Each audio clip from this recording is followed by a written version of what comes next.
अष्टावक्र गीता अध्याय 18। अष्टावक्र गीता के 18वें अध्याय में ऋषि अष्टावक्र शांति और मन की स्थिरता के महत्व को बताते हुए राजा जनक को उपदेश करते हैं। ऋषि अष्टावक्र कहते हैं, जिस बोध के उदय होने पर समस्त भ्रांतियां स्वप्न के समान तिरोहित हो जाती हैं, उस एकमात्र आनंद रूप शांत और तेजोमय को नमस्कार है।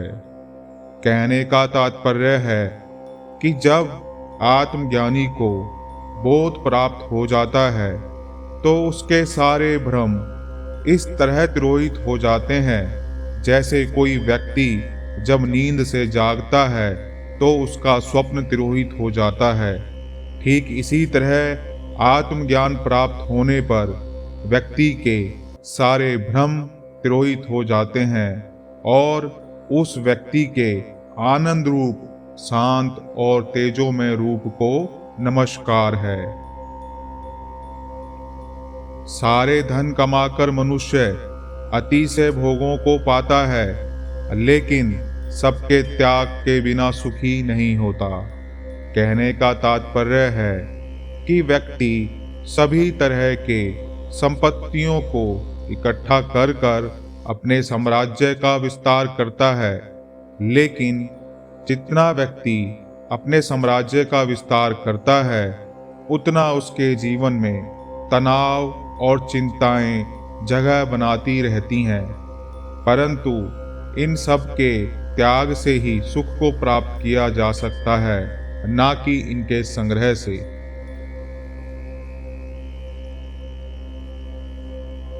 कर्तव्य से पैदा हुए दुख रूप सूर्य के ताप से जला अंतर्मन जिसका, ऐसे पुरुष को शांति रूपी अमृत धारा की वर्षा के बिना सुख कहाँ। कहने का तात्पर्य है कि इंसान को सभी तरह के कर्मों से जो दुख प्राप्त होते हैं वह सूर्य के ताप की तरह व्यक्ति के अंतर्मन को जलाते हैं। ऐसे पुरुष को शांति ही सुख प्रदान कर सकती है, ना कि दुनिया के विषय भोग और संपत्तियां। जब तक व्यक्ति के जीवन में शांति और स्थिरता स्थान नहीं लेती, तब तक व्यक्ति सुख का अनुभव नहीं कर सकता। यह संसार भावना मात्र है, अर्थात यह कुछ भी नहीं है। भाव और अभाव रूप पदार्थों में स्थिर स्वभाव का अभाव नहीं है। कहने का तात्पर्य यह है, यह संसार इच्छाओं से उत्पन्न हुआ है। यह संसार मन का प्रपंच है। वास्तविक सत्ता इस संसार की कुछ भी नहीं है। और एक स्थिर स्वभाव वाला व्यक्ति, अर्थात जिस ब्रह्मज्ञानी का चित्त स्थिर हो गया है, उसे भाव और अभाव से कोई भी प्रयोजन नहीं है। यह आत्मपद ना तो दूर है और ना ही यह संकोच से प्राप्त होता है। यह निर्विकल्प, निरायास, निर्विकार और निरंजन है। कहने का तात्पर्य है कि यह आत्मज्ञान या यह आत्मपद जिसमें व्यक्ति को मन की स्थिरता प्राप्त होती है, यह कहीं दूर नहीं है और ना ही इसके लिए कोई प्रयत्न करना पड़ता है। यह तो निर्विकल्प, यह बिना प्रयास के निर्विकार, इसमें कोई विकार नहीं है और यह निरंजन है। मोह मात्र से निवृत्त होने पर और अपने स्वरूप के ग्रहण मात्र से वीत शोक और निरावरण दृष्टि वाले पुरुष शोभायमान होते हैं।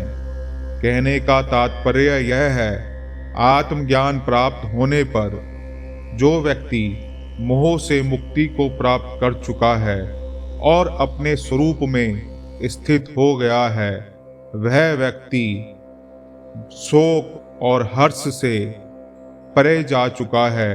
अर्थात उस व्यक्ति के जीवन में कोई हर्ष और कोई शोक नहीं है।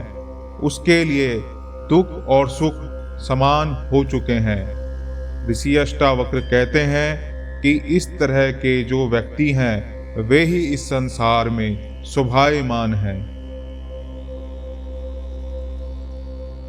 समस्त जगत कल्पना मात्र है, आत्मा मुक्त और सनातन है, ऐसा जानकर धीर पुरुष बालकों के समान व्यर्थ चेष्टाएं नहीं करता। आत्मा ब्रह्म है और भाव और अभाव कल्पित हैं। यह जानकर निष्काम पुरुष को ना कुछ जानने को शेष रह जाता है, ना कुछ कहने को शेष रह जाता है और ना ही कुछ करने को शेष रह जाता है। अर्थात ऐसा व्यक्ति स्थित प्रज्ञा अवस्था को प्राप्त करता है। सब आत्मा है ऐसा जानकर शांत हुए योगी की कल्पनाएं कि वह मैं हूं और वह मैं नहीं हूं, यह सब क्षीण हो जाती हैं। कहने का तात्पर्य यह है कि योगी के सारे संशय और भ्रम समाप्त हो जाते हैं जब वह यह जान जाता है कि सारा प्रपंच, यह सारा संसार जो नजर आ रहा है और जो नजर नहीं भी आ रहा है, यह सब आत्मा है। तो इस तरह आत्मज्ञानी के सभी तरह के भ्रम क्षीण हो जाते हैं। शांत हुए योगी के लिए ना तो विक्षेप है और ना ही एकाग्रता है, ना तो बोध है और ना ही मूढ़ता है, ना सुख है और ना दुख है। कहने का तात्पर्य यह है, एक शांत हुए योगी अर्थात एक आत्मवेता के लिए ना तो कोई विक्षिप्त अवस्था है और ना ही एकाग्रता कोई अवस्था है, ना तो उसे बोध से कोई प्रयोजन है और ना मूढ़ता से कोई प्रयोजन है, ना सुख है और ना ही दुख है, क्योंकि ये सारी अवस्थाएं तो मन का विषय है और एक आत्मज्ञानी व्यक्ति मन से ही मुक्त हो चुका है। निर्विकल्प स्वभाव वाले योगी के लिए राज्य और भिक्ष वृत्ति में, लाभ और हानि में, समाज और वन में कोई भी फर्क नहीं है। कहने का तात्पर्य यह है, निर्विकल्प स्वभाव वाले योगी अर्थात अपने आत्मा में स्थित व्यक्ति के लिए चाहे उसे राज्य मिल जाए, चाहे वह भिक्षा वृत्ति में लगा रहे, चाहे उसे लाभ हो, चाहे उसे हानि हो, चाहे वह जन समूह के बीच में हो या वह वन में हो, उसे इन स्थितियों से कोई भी फर्क नहीं पड़ता, अर्थात उसका चित्त स्थिर रहता है। मैंने यह कर लिया है और मुझे यह करना शेष है। इस प्रकार के द्वंद्व से मुक्त योगी के लिए कहाँ धर्म है, कहाँ अर्थ है और कहाँ विवेक है। कहने का तात्पर्य यह है, एक आत्मवेता के लिए अब इन बातों का कोई अर्थ नहीं रह जाता कि धर्म क्या है, अर्थ क्या है और विवेक क्या है, क्योंकि आत्मवेता ने शीर्ष पद को प्राप्त कर लिया है, अतः उसके लिए कुछ भी प्राप्त करना शेष नहीं रहा। जीवन मुक्त योगी के लिए कर्तव्य और कर्म कुछ भी नहीं है, ना हृदय में कोई अनुराग है, वह संसार में यथा प्राप्त जीवन जीता है। संपूर्ण संकल्पों के अंत होने पर विश्रांत हुए महात्मा के लिए कहाँ मोह है और कहाँ संसार है, कहाँ वह ध्यान है और कहाँ वह मुक्ति है। जिसने जगत को देखा है वह भला उसे इनकार भी करे, लेकिन वासना रहित पुरुष को क्या करना है, वह देखता हुआ भी नहीं देख रहा होता। कहने का तात्पर्य यह है कि यह सब वासना का त्याग का खेल उन्हीं के लिए ही है जिन्हें यह संसार वासना योग्य या इच्छा योग्य लगता हो। एक आत्मवेता पुरुष तो हमेशा परमानंद में रहता है, उसके लिए यह संसार प्रत्यक्ष होकर भी प्रत्यक्ष नहीं है, अर्थात वह इस तरह निर्लिप्त है जिस तरह जल में कमल, उसे संसार का कोई भी लेप नहीं लगता। जिसने पर ब्रह्म को देखा है वह भला मैं ब्रह्म हूं का चिंतन भी करे, लेकिन जो निश्चिंत होकर दूसरा कोई नहीं देखता वह क्या चिंतन करे। इस श्लोक में पूरी तरह अद्वैत अवस्था को समझाया गया है। कह रहे हैं कि जिसने ब्रह्म को देखा है वह फिर भी ब्रह्म से अलग है तो वह ब्रह्म का चिंतन करे, लेकिन जिसने यह जान लिया कि मैं ही ब्रह्म हूं तो उसके लिए चिंतन करने का कोई भी विषय शेष नहीं रहता। जो आत्मा में विक्षेप देखता है वह भला चित्त का निरोध करे, लेकिन विक्षेप मुक्त उदार पुरुष साध्य के अभाव में क्या करे। कहने का तात्पर्य यह है, जो व्यक्ति आत्म तत्व में स्थित हो गया है उसके लिए कोई भटकाव ही नहीं है, तो वह भला चित्त का निरोध क्यों करे, वह मन को नियंत्रण करने का क्यों सोचे। मन को नियंत्रण वह ही करेगा जिसका मन स्थिर नहीं है, लेकिन एक आत्मवेता का मन पूरी तरह स्थिर है, अतः उसे अब कोई भी साधन करने की आवश्यकता नहीं है। जो संसार की तरह बरतता हुआ भी संसार से भिन्न है, वह धीर पुरुष ना अपनी समाधि को, ना विक्षेप को और ना बंधन को ही देखता है। कहने का तात्पर्य यह है, जो आत्मवेता संसार में रहकर भी संसार से निर्लेप है, उस धीर पुरुष को या तो समाधि हो उससे कोई प्रयोजन नहीं, यदि उसका मन भटकता हो तो भी उसे कोई प्रयोजन नहीं, और ना ही उसे किसी तरह का बंधन ही दिखता है।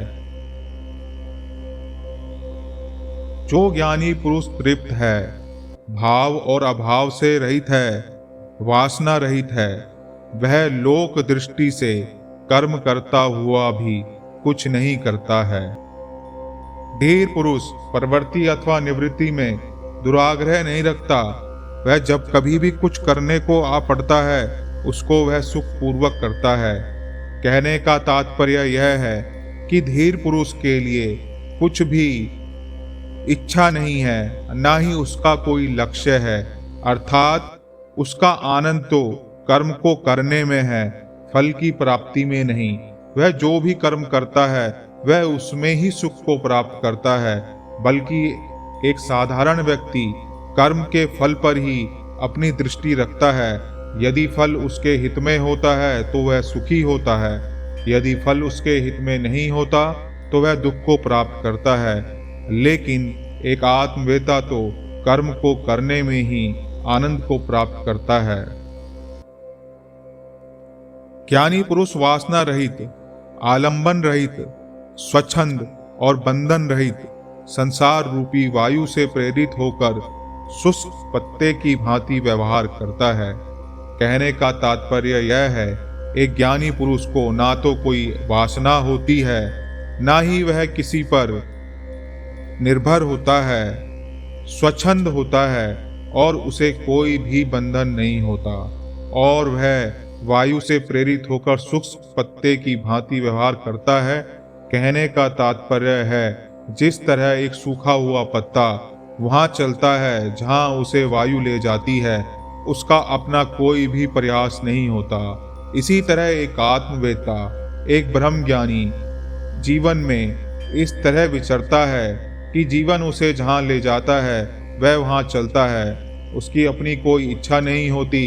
इस तरह वह हमेशा सुख के वातावरण में रहता है और सुख में स्थिति को हमेशा प्राप्त करता है।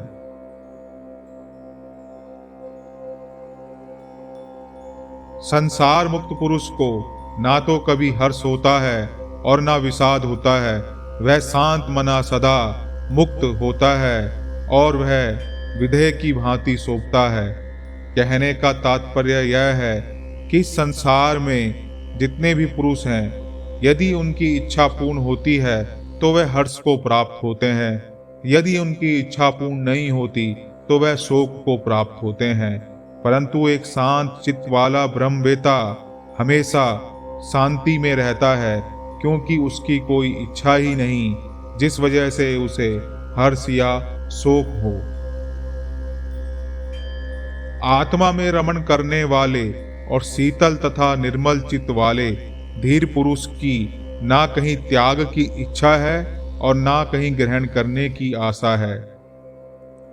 कहने का तात्पर्य यह है कि त्याग भी इच्छा से ही होता है और किसी चीज का संग्रह भी इच्छा से ही होता है।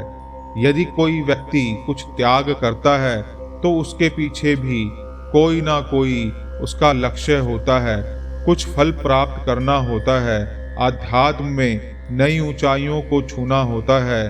परंतु एक पहुंचा हुआ पुरुष जो आत्मवेता हो चुका है, जो ब्रह्म ज्ञान को प्राप्त कर चुका है, उसके लिए अब कोई लक्ष्य ही शेष नहीं रहा। वह अपनी आत्मा में स्थित है और परमानंद को हमेशा भोगता है। स्वाभाविक रूप से जो शून्य चित्त है और सहज रूप से कर्म करता है, उस धीर पुरुष को सामान्य जन की तरह ना मान है और ना अपमान है। कहने का तात्पर्य है कि एक ब्रह्मवेता पुरुष के लिए ना तो कोई मान का महत्व है और ना ही अपमान का महत्व। यदि कोई ब्रह्मवेता को सम्मान देता है, इज्जत देता है, तो वह उसके प्रति सम रहता है। यदि कोई उसका अपमान कर दे तो भी वह सम रहता है। अर्थात एक ब्रह्मवेता कभी भी किसी भी परिस्थिति में विचलित नहीं होता और यही शांत चित्त का एक सबसे बड़ा लक्षण माना जाता है। यह कर्म शरीर से किया गया है, मुझ शुद्ध स्वरूप द्वारा नहीं। ऐसी चिंतना का जो अनुगमन करता है वह कर्म करता हुआ भी नहीं करता है। कहने का तात्पर्य यह है कि एक ब्रह्मवेता यह जानता है कि ये जितने भी संसार में कर्म किए जा रहे हैं, यह शरीर द्वारा शरीर के निर्वाह के लिए किए जा रहे हैं। मेरा शुद्ध स्वरूप आत्मा इनसे पूरी तरह से अलग है और मैं विधेय हूँ। वह ऐसा जानकर सभी कर्म को करता है। फलस्वरूप इन कर्मों का जो भी फल होता है वह उनसे प्रभावित नहीं होता। जीवन मुक्त उस सामान्य जन की तरह कर्म करता है जो कहता कुछ और है और करता कुछ और है, तो वह मूढ़ नहीं होता है और वह सुखी श्रीमान संसार में रहकर भी शोभायमान होता है।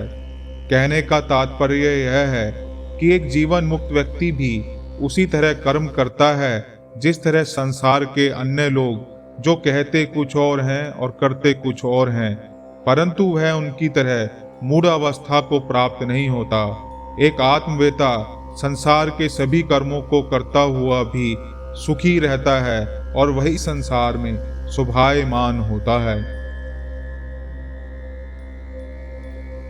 जो धीर पुरुष अनेक प्रकार के विचारों से थककर शांति को उपलब्ध होता है, वह ना कल्पना करता है, ना जानता है, ना सुनता है और ना देखता है।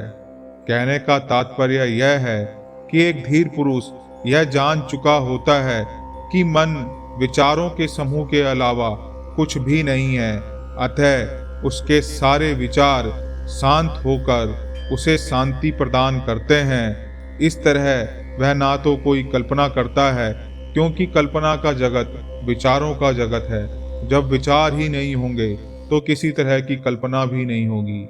ना जानता है, ना सुनता है और ना देखता है। कहने का तात्पर्य है कि वहाँ ना तो कोई जानने वाला रह जाता है, ना सुनने वाला और ना देखने वाला।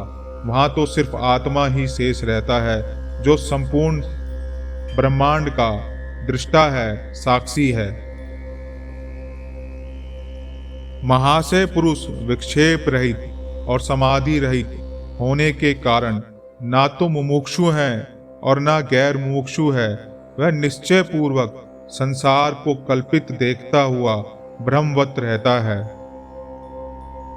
कहने का तात्पर्य है कि एक ब्रह्मवेता ना तो भटकते हुए मन का है, ना ही वह समाधि में है, और ना ही वह जिज्ञासु है और ना ही वह गैर जिज्ञासु है।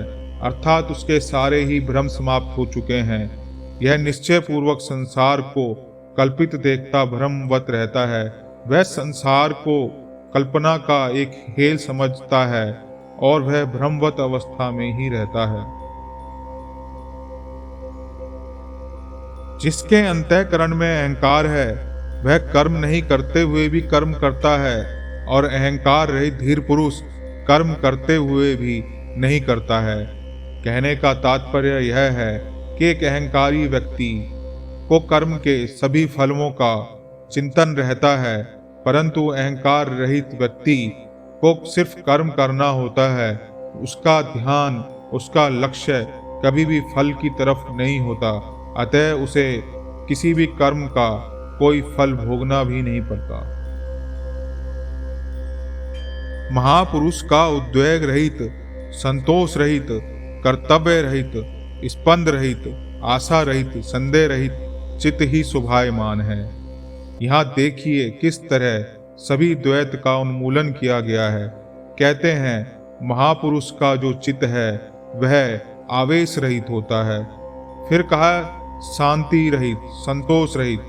ना तो वहाँ आवेश है, ना वहाँ संतोष है, ना वहाँ कर्म है और ना ही वहाँ आलस्य है, ना तो वहाँ आशा है और ना ही वहाँ संदेह है।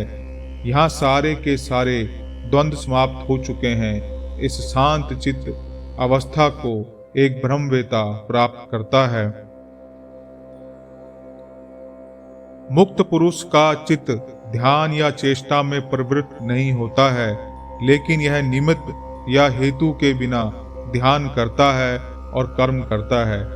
कहने का तात्पर्य है एक मुक्त पुरुष को ध्यान करने की कोई चेष्टा या प्रयास नहीं करना पड़ता, क्योंकि उसके लिए ध्यान के पीछे कोई फल की प्राप्ति का लक्ष्य नहीं है, परंतु वह ध्यान में रहता है और सभी कर्म करता है। वह सारे कर्म और ध्यान बिना चेष्टा के उसके जीवन में घटित होते हैं।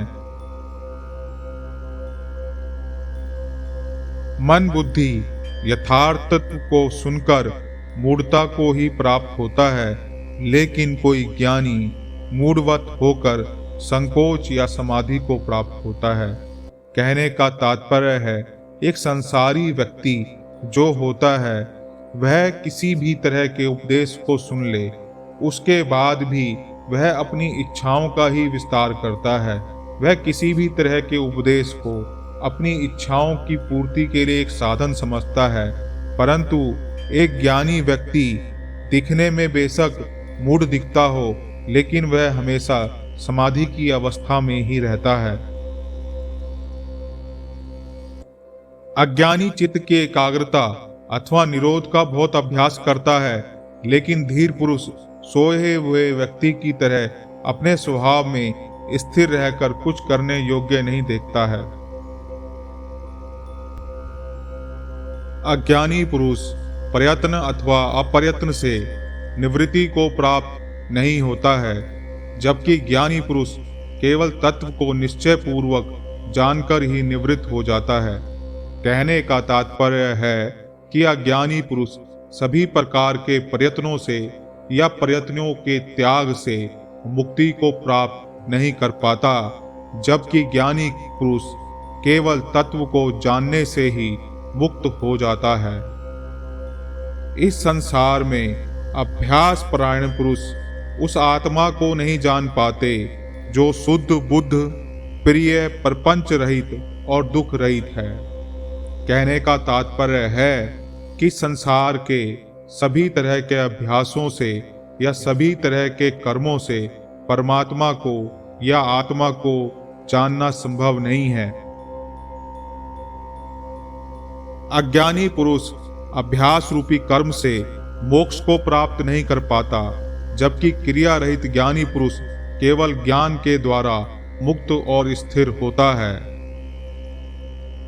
अज्ञानी जैसे ब्रह्म होने की इच्छा करता है, पर वह ब्रह्म नहीं हो पाता है, परंतु धीर पुरुष नहीं चाहता हुआ भी हमेशा ब्रह्म स्वरूप में रमता है।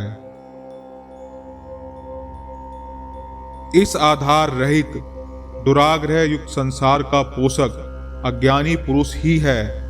इस अनर्थ के मूल संसार का मूलाच्छेद तो ज्ञानियों द्वारा किया गया है।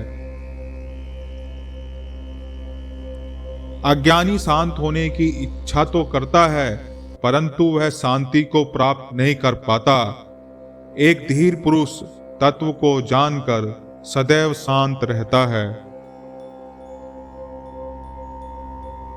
उसको आत्मा का दर्शन कहाँ, जो दृश्य का अवलंबन करता है। धीर पुरुष तो दृश्य को ही नहीं देखता, वह अविनाशी आत्मा को ही देखता है।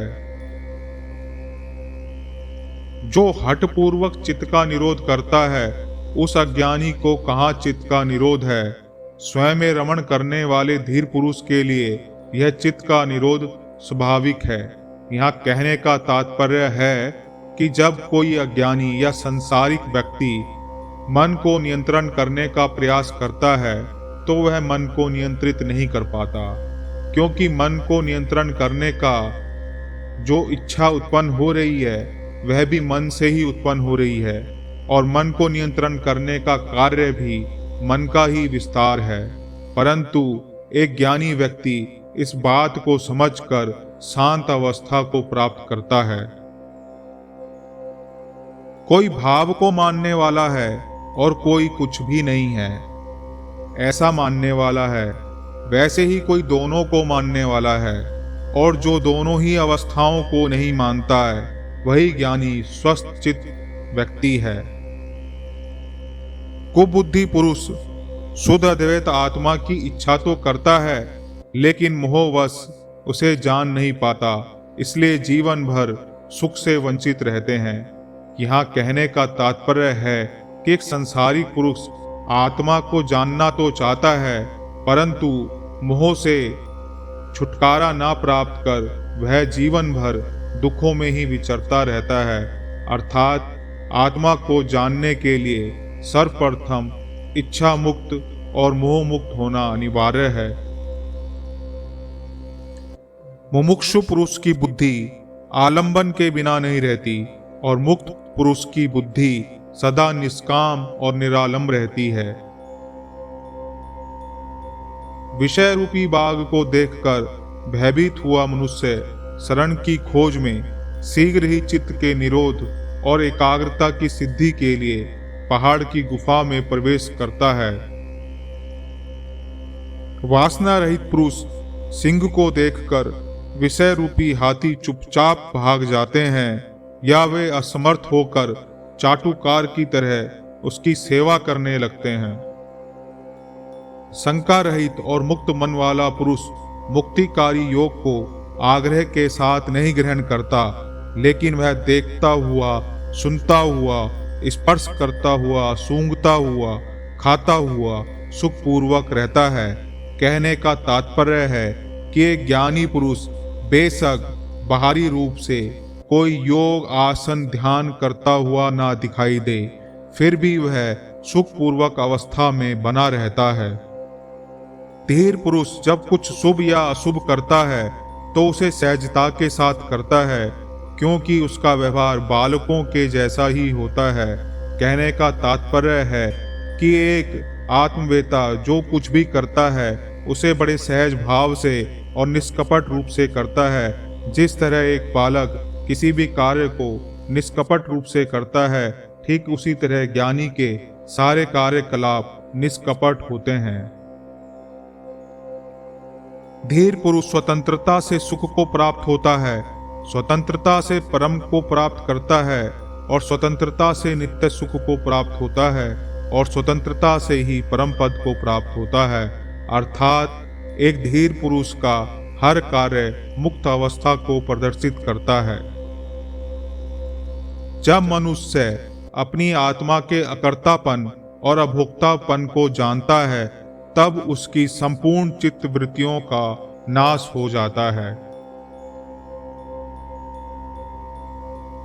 धीर पुरुष की स्वाभाविक उच्छृंखल स्थिति भी शोभती है, लेकिन स्पृहा युक्त चित्त वाले मूड की बनावटी शांति भी नहीं शोभती। कहने का तात्पर्य है कि एक धीर पुरुष यदि आपको पूरी तरह से डिसिप्लिन्ड ना भी दिखाई दे, आपको यह दिखाई दे कि यह कुछ भी करता है, लेकिन वह फिर भी शोभायमान है, जबकि एक स्पर्धा युक्त चित्त अर्थात जो स्पर्धा में ही लगा हुआ है या सांसारिक वृत्तियों में ही लगा हुआ है, ऐसा व्यक्ति बेशक इस बात का बनावटीपन दिखाए कि वह बड़ा शांत चित्त वाला है, तो भी उसकी शांति शोभायमान नहीं है। कल्पना रहित, बंधन रहित और मुक्त बुद्धि वाले धीर पुरुष कभी कभी बड़े बड़े भोगों के साथ क्रीड़ा करते हैं और कभी पहाड़ की कंदराओं में प्रवेश करते हैं। यहाँ कहने का तात्पर्य है कि एक धीर पुरुष को बेशक दुनिया के बड़े बड़े भोग प्राप्त हों या उसे पहाड़ की कंदराओं में रहना पड़े, वह दोनों अवस्था में ही समता को बनाए रखते हैं। धीर पुरुष के हृदय में पंडित, देवता और तीर्थ का पूजन करके तथा स्त्री, राजा या किसी प्रियजन को देखकर कोई भी इच्छा उत्पन्न नहीं होती। धीर पुरुष नौकरों से, पुत्रों से, पत्नियों से, दोहित्रों से और बांधवों से धिक्कारे जाने पर भी विकार को प्राप्त नहीं होता है। धीर पुरुष संतुष्ट होकर भी संतुष्ट नहीं होता और दुखी होकर भी दुखी नहीं होता। उसकी इस आश्चर्यमय दशा को तो केवल ज्ञानी ही समझ सकता है। कर्तव्य ही संसार है। आत्मा निर्विकार, निराकार और शून्याकार है और ज्ञानी इस बात को जानते हैं।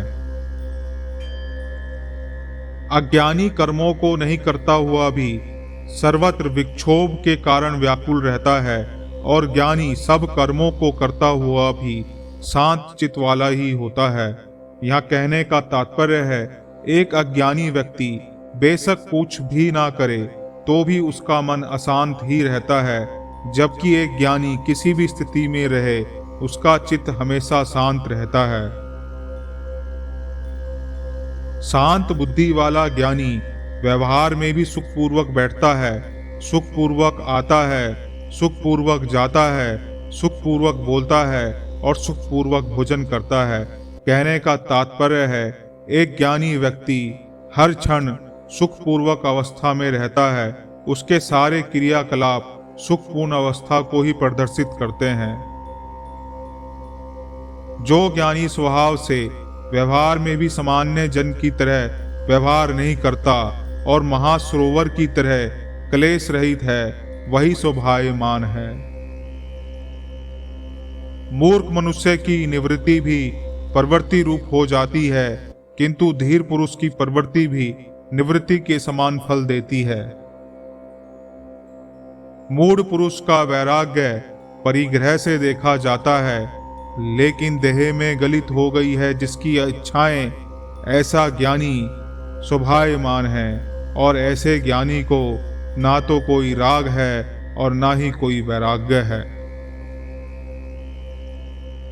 मूर्ख पुरुष की दृष्टि सदा इच्छा और अनिच्छा में लगी रहती है, जबकि ज्ञानी पुरुष की इच्छा और अइच्छा दोनों से युक्त होकर भी उसकी दृष्टि अदृष्टि में ही तब्दील होती रहती है। मूर्ख पुरुष की दृष्टि हमेशा इच्छाओं की पूर्ति में लगी रहती है, जबकि ज्ञानी पुरुष की दृष्टि किसी भी इच्छा में नहीं रहती है।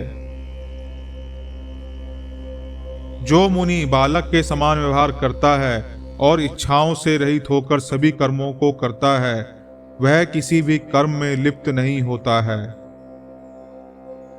वही आत्मज्ञानी धन्य है जो मन का निस्तरण कर गया है और जो देखता हुआ, सुनता हुआ, स्पर्श करता हुआ, सूंघता हुआ, खाता हुआ सभी भावों में एक रस है।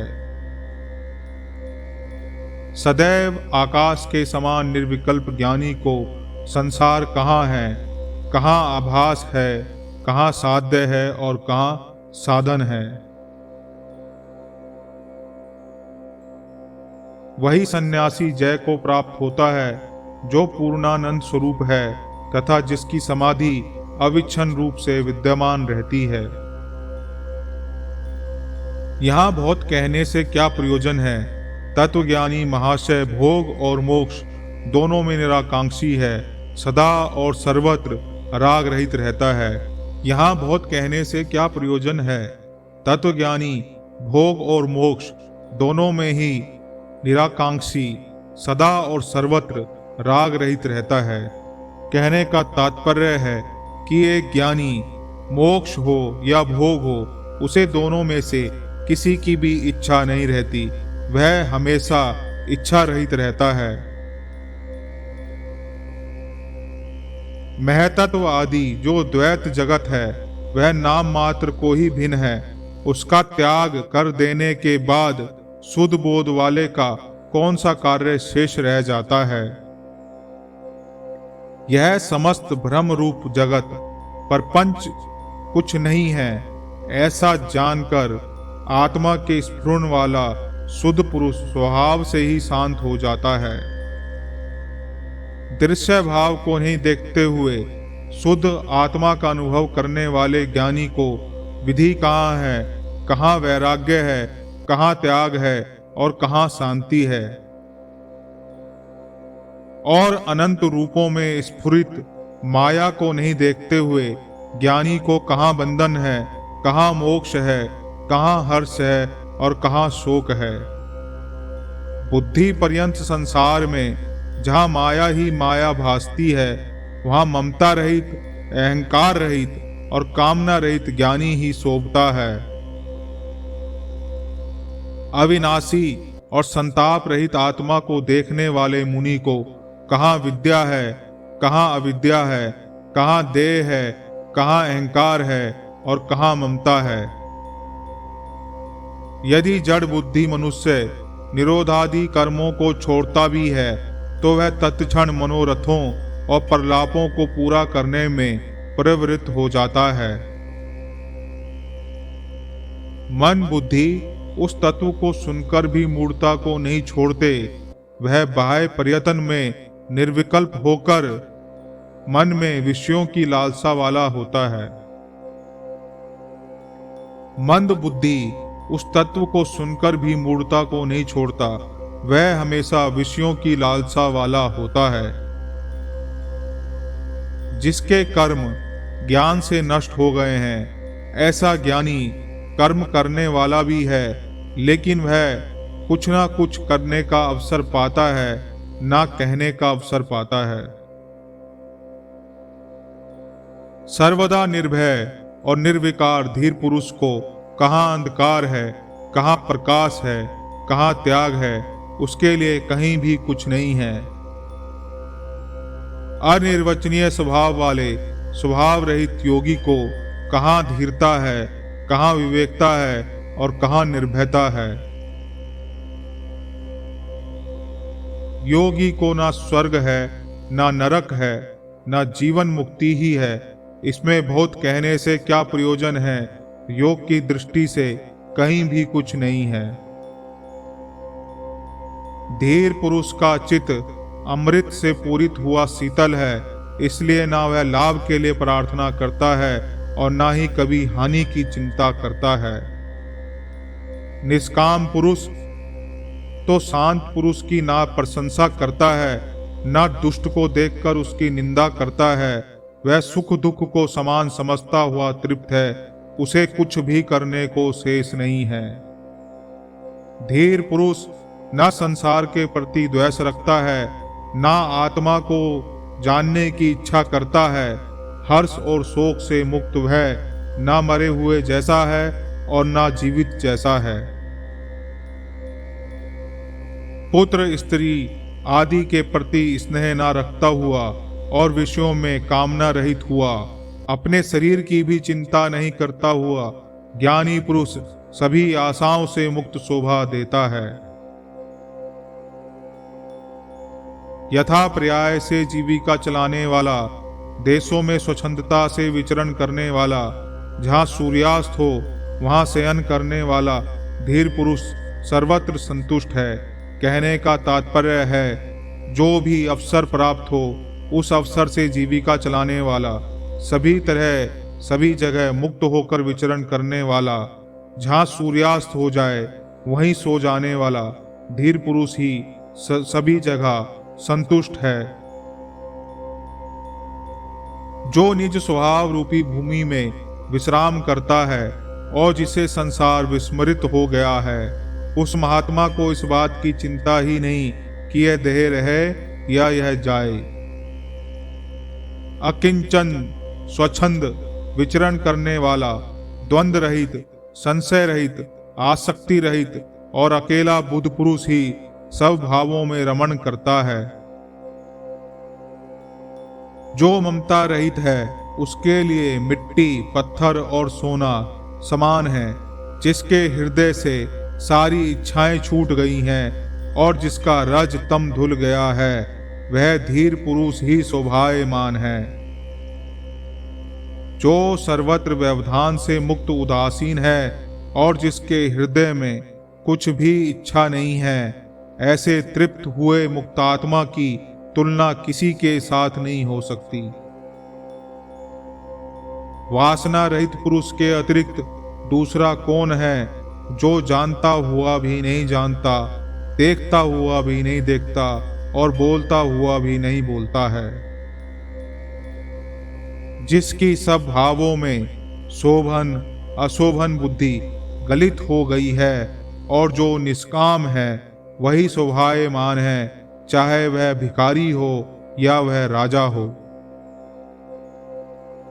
निष्कपट, सरल और यथार्थ चरित्र वाले योगी को कहाँ स्वच्छंदता है, कहाँ संकोच है, कहाँ तत्व का निश्चय है।